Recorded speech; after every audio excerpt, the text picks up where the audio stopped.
Hello everyone, today I will show you how to embed a link in Notion, and here's how it is done. The easiest way to do this is by first copying the link of the page you want to embed. For example, once you have copied the link, go to your Notion workspace and paste it into your page.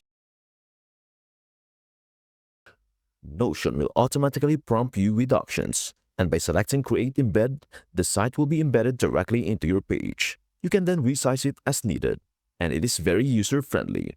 Another method to embed a link is by typing /embed in your page. This will display various embed options like PDFs, Google Maps, and more. After selecting the embed option, paste your link and click Embed Link, which will give you the same result.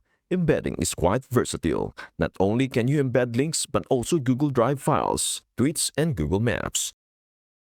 And that's everything you need to know about how to embed a link in Notion. That's it. Thanks for watching. Don't forget to like, subscribe, and comment below for more tutorials on your favorite apps. Happy exploring!